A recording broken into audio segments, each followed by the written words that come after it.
بسم اللہ الرحمن الرحیم۔ سنسنی خیز واقعہ کی کہانی ابھی جاری ہے۔ آج قسط نمبر 2 ہے۔ زمین پر ایسے نشان تھے جن سے پتہ چلتا تھا کہ زخمی پر حملہ کیا گیا، تو اس نے مقابلہ کرنے کی یا بچنے کی کوشش کی۔ 2 کھرے صاف طور پر ملے، ایک مرد کا اور ایک عورت کا تھا۔ یہ اس زمانے کا ایک زنانہ سینڈل تھا۔ کھروں میں مزید سہولت یہ ہو گئی کہ مرد کے دائیں پاؤں کی جوتی کے نیچے مرمت کیا ہوا جوتا تھا۔ یہ ٹکڑا الگ تھلگ نظر آتا تھا۔ یہ دونوں کھرے وہاں تک گئے جہاں میں نے زخمی کو پڑے دیکھا تھا۔ وہاں سے دونوں کھرے واپس چلے گئے اور کچی زمین سے گزر کر پکی گلی میں داخل ہو گئے۔ پکی گلیوں میں کھرا تلاش کرنا بہت مشکل ہوتا ہے۔ دوسری طرف ایک کھرا اور نظر آیا۔ پتہ چلتا تھا جیسے یہ کوئی آدمی تھا جو ادھر آیا اور اس نے یہاں زخمی کو پڑا دیکھا اور وہ ڈر کر واپس چلا گیا۔ یہ کھرا صاف نہیں تھا، بہرحال میں نے اسے نظر انداز کر دیا۔ عورت کا یہ کہانی سنانا تھا کہ اس واردات کے ساتھ کسی عورت کا بھی تعلق ہے۔ عورت کا کھرا یہ کہانی سناتا تھا کہ اس واردات کے ساتھ کسی اور عورت کا بھی تعلق ہے۔ یہی ہو سکتا تھا کہ یہ عورت زخمی کے ساتھ تھی اور عورت کے خامد یا بھائیوں نے انہیں موقع پر پکڑ لیا، لیکن یہ سراغ کچھ الجھا سا تھا۔ میں کھوجی کے ساتھ پھر موقع واردات پر چلا گیا۔ ایک کانسٹیبل اور ایک چوکیدار کھروں کی رکھوالی کے لیے وہاں موجود تھے۔ میں بھی کھروں کے متعلق کچھ سمجھنے لگا تھا۔ میں نے جب اس مرد اور عورت کے کھرے دیکھے تو میں نے کھوجی سے کہا کہ کھرے بتاتے ہیں کہ یہ دونوں بڑے اطمینان سے چلتے ہوئے موقع واردات تک آئے ہیں اور اسی طرح اطمینان سے واپس چلے گئے ہیں۔ اگر عورت غیر مرد کے ساتھ پکڑی جاتی تو اس کے کھرے اس طرح نہ ہوتے، اسے مارا پیٹا اور گھسیٹا جانا تھا۔ اس صورت میں کوئی پاؤں کہیں پڑتا کوئی کہیں پڑتا، یہ چال قدرتی نہ تھی۔ موقع واردات سے تھوڑا ہی آگے کھڈ شروع ہو جاتے تھے۔ کھوجی نے مجھے وہاں بتایا کہ مرد کا جو کھرا ہے وہ ان کھڈوں کی طرف سے آیا ہے۔ میں نے وہ کھرے بھی دیکھے جو کھڈوں کی طرف سے آئے تھے۔ وہ یہی کھرا تھا جو عورت کے ساتھ تھا۔ میں نے ان کھروں کے مولڈ تیار کرنے کی ہدایت جاری کر دی۔ صرف کھروں سے ہی مجھے سراغ نہیں لینا تھا، میرے پاس اور ذرائع بھی تھے۔ میں آپ کو پہلی کہانیوں میں بتا چکا ہوں کہ پولیس کے لیے مخبری کرنے والے کون ہوتے ہیں۔ ان میں چرسیوں اور بنگیوں کے علاوہ شہر کے معززین بھی شامل ہوتے ہیں۔ یہ خوشامد کا ایک طریقہ ہوتا ہے جو پولیس کے لیے فائدہ مند ثابت ہوتا ہے۔ میں وہاں سے چلنے لگا تو ایسے 2 معززین میرے ساتھ چل پڑے۔ میں سمجھ گیا یہ واردات کے متعلق کوئی بات مجھے بتائیں گے۔ میں نے خود ہی ان سے پوچھا کہ واردات کیسی ہے۔ بختیار زخمی ٹھیک آدمی نہیں ہے، ان میں سے ایک نے کہا۔ اس کے ساتھ ایک نہ ایک دن ایسا ہونا ہی تھا، آوارہ آدمی تھا۔ میں نے کہا ذرا کھل کر بتائیں آوارگی کیسی تھی؟ وہ اگر ٹھیک نہیں تھا تو اس میں کیا خرابی تھی؟ ان دونوں نے باری باری بولنا شروع کر دیا۔ وہ ایک دوسرے کو لقمے دیتے رہے اور جو بات میرے سامنے آئی وہ یوں تھی کہ بختیار کی بیوی اچھی لڑکی تھی۔ اگر سانولا رنگ نقص ہے تو یہ نقص اس میں موجود تھا۔ اس کے نقش اچھے تھے۔ اس میں ایک کمزوری یہ تھی کہ وہ شریف خاندان کی لڑکی تھی۔ اس کے 2 بڑے بھائی تھے، باپ بھی تھا۔ یہ اپنی عزت کو بچائے رکھنے والے لوگ تھے۔ بختیار نے اس لڑکی میں شادی کے بعد ذرا سی بھی دلچسپی نہ لی۔ دوسرے محلے میں بختیار کے رشتہ داروں کا ایک گھرانہ تھا۔ اس کی 2 بہنیں جوان تھیں، دونوں خاصی خوبصورت تھیں۔ ان کی رنگت گوری تھی۔ ان بہنوں کے 2 بھائی تھے، ایک کی عمر 14-15 سال، دوسرے کی 18-19 سال۔ یہ دونوں اپنی بہنوں کی طرح گورے چٹے خوبصورت تھے۔ ان کے جسم اور ان کی خوبصورتی زنانہ قسم کی تھی۔ ان کی ماں کھانے پینے والی عورت تھی۔ یہ لڑکیاں خراب تو نہیں تھیں لیکن بختیار کی وجہ سے وہ بدنام ہو گئی تھی۔ بختیار نے شادی تو 4-5 مہینے گزرے ہوں گے شادی کے کہ اس نے اس گھر میں آنا جانا شروع کر دیا رات کو بھی وہاں جانے لگا، پھر رات دیر تک اس گھر میں رہنے لگا۔ کبھی نہیں ہو سکتا کہ وہ لوگ ٹو میں نہ لگائیں اور باتیں نہ کریں۔ دونوں بہنیں بدنام ہو چکی تھیں۔ ان کی ماں محلے کی برادری والے اچھی عورت نہیں سمجھتے تھے۔ لوگوں نے اس قسم کی باتیں مشہور کر دی کہ بختیار بڑی بہن کے پاس، جس کا نام انوری تھا، جاتا ہے، اور انوری کی ماں نے بختیار سے کہا ہے کہ وہ اپنی بیوی کو طلاق دے دے اور انوری سے شادی کر لے۔ بختیار کا کاروبار بڑا اچھا تھا، آمدنی بہت تھی۔ لوگوں کے کہنے کے مطابق اس کی آمدنی کا اچھا خاصا حصہ ان لڑکیوں کی ماں ہضم کر رہی تھی۔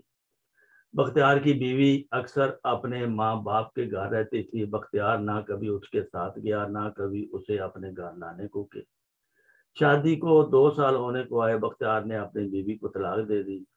اب لوگوں کو یقین ہو گیا کہ بختیار انوری کے ساتھ شادی کرے گا، لیکن دن گزرتے گئے، بختیار نے شادی نہ کی۔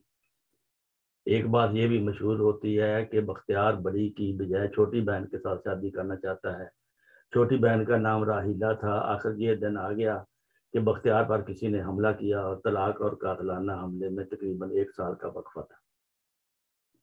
بختیار کی بیوی کے بھائی یا قریبی رشتہ دار کے مرد اتنے دلیر ہیں کہ انہوں نے طلاق کا انتقام لیا ہو؟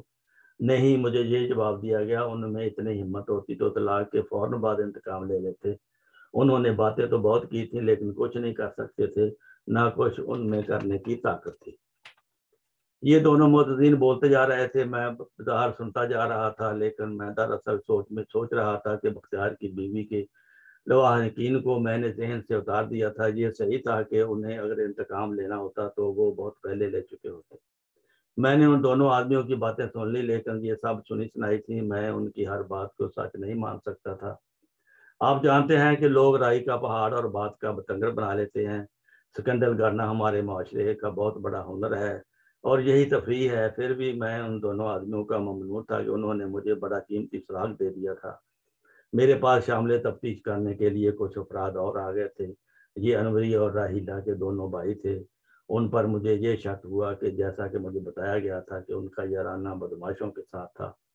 ایسا امکان موجود تھا کہ یہ دونوں کی غیرت جاگ اٹھی ہو اور انہوں نے اپنے بدماش دوستوں سے بختیار پر حملہ کرایا ہو۔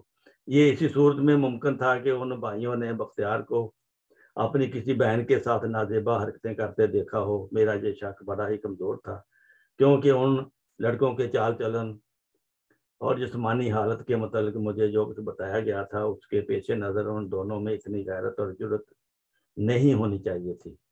میں جب تھانے کے قریب پہنچا تو یہ دونوں معتزین مجھ سے رخصت ہو گئے۔ تھانے میں داخل ہوتے ہی مجھے اطلاع ملی کہ زخمی، جسے پولیس کی اصطلاح میں مضروب کہا جاتا ہے، ہوش آ گیا ہے۔ میں وہیں سے ہسپتال کو دوڑا۔ ہسپتال قریب ہی تھا۔ میں نے ڈاکٹر کو ساتھ لیا اور مضروب کے پاس جا بیٹھا۔ اسے جو تازہ خون دیا گیا تھا، اس کی وجہ سے کچھ سرخی اس کے چہرے پر آ گئی تھی۔ آدمی جو جوان اور خوبرو تھا، مجھے اس کا آدھا چہرہ نظر آ رہا تھا۔ جس طرح ماتھے پر آنکھ پر زخم تھا، وہ چہرہ پٹیوں میں چھپا ہوا تھا۔ اس کی جو آنکھ صحیح تھی وہ اس نے ذرا سی کھولی۔ میں نے ہمدردی اور شفقت کے لہجے میں اس سے پوچھا کہ وہ کچھ بہتر محسوس کر رہا ہے یا نہیں۔ میں نے اسے تسلی دی اور دلاسا دیا اور پوچھا کہ وہ بیان دینے کے قابل ہے یا نہیں۔ اس نے سر ہلایا، وہ بیان دے گا۔ کیا تم پرچہ چاک کرانا چاہتے ہو؟ میں نے بختیار سے پوچھا۔ اس نے کہا، ہاں، میں پرچہ تو ضرور کراؤں گا۔ جس نے مجھ پر حملہ کیا ہے تو وہ دراصل مجھے تو وہ مار کر گیا تھا۔ کون تھا وہ؟ معلوم نہیں، اس نے جواب دیا۔ کسی پر شک ہے؟ میں نے پوچھا۔ اس نے کہا، نہیں، مجھے کوئی شک نہیں۔ وہ نہیں بول رہا تھا۔ اسے بولنے میں کوئی دقت سی محسوس ہوتی تھی، اس لیے میں اس کوشش میں تھا کہ زیادہ سے زیادہ مختصر بات پوچھوں اور وہ بھی مختصر جواب دے۔ اب تو مجھے بھی یقین ہو گیا تھا کہ وہ زندہ رہے گا۔ میں نے کہا، بختیار بھائی، میں تم سے زیادہ باتیں نہیں کراؤں گا، خود ہی بتا دو کہ تم پر یہ واردات کیسے ہوئی۔ مجھے خود پتہ نہیں چلتا مجھ سے کسی نے کیا لینا دینا۔ اس نے کہا، میں گھومنے پھرنے کھیتوں کی طرف نکل گیا تھا۔ اچانک مجھے اپنے پیچھے کسی کے قدموں کی آہٹ سنائی دی۔ میں گھوما تو میرے ماتھے پر کلہاڑی پڑی۔ میں چکرا گیا۔ اس کے بعد مجھے یاد ہی نہیں کہ کلہاڑی کا دوسرا دوسرا وار میرے کندھے پر پڑا. میں نے محسوس کیا کہ میری ہنسلی کی ہڈی کٹ گئی ہے. پھر میری آنکھوں کے آگے اندھیرا چھا گیا. مجھے اپنے گرنے کا بھی ہوش نہ تھا. تم نے اس آدمی کو دیکھا تو ہوگا, میں نے کہا. بے شک آج کل راتیں اندھیری ہیں, اس لیے اندھیرے میں قریب سے آدمی کے بت کا اندازہ ہو جاتا ہے. اس کا قد کیسا تھا؟ جسم بھاری تھا, دبلا پتلا تھا. کوئی ایسی نشانی جو تمہیں نظر آئی ہو؟ کچھ یاد نہیں. اس کا قد مجھ سے کچھ کم ہی تھا. اس نے کہا. اس سے زیادہ میں کچھ نہیں دیکھ سکا کیونکہ پیچھے مڑتے ہی کلہاڑی میرے ماتھے پر آ لگی تھی. کیا تم اپنے سسرال کے کسی آدمی پر یا اپنی متعلقہ بیوی کے بھائیوں پر شک نہیں کرو گے؟ میں نے پوچھا. ان میں اگر جرت ہوتی. اس نے جواب دیا. اتنی طاقت والے ہوتے تو وہ ان کی لڑکی کو طلاق میں کیوں دیتا؟ اس نے جواب دیا. ان کے دلوں میں میری اتنی دشمنی ہوگی کہ وہ میری موت کی دعائیں کرتے ہوں گے, لیکن نہ میں ان پر شک کرتا ہوں نہ انہیں مشتبہ سمجھیں. انہیں اپنے دماغ سے نکال دیں. بختیار نے مجھے بہت کچھ پوچھنا تھا لیکن میں نے اس سے زیادہ اس کا بیان نہ لیا. اس کی ایک وجہ تو یہ تھی کہ اس پر غنودگی طاری ہونے لگی تھی. کمزوری اتنی بڑی مشکل سے بولتا تھا. دوسری وجہ یہ کہ وہ دو معززین نے مجھے بختیار کے چال چلن کے متعلق جو کچھ بتایا تھا اس کی تصدیق بختیار سے نہیں کرائی جا سکتی تھی.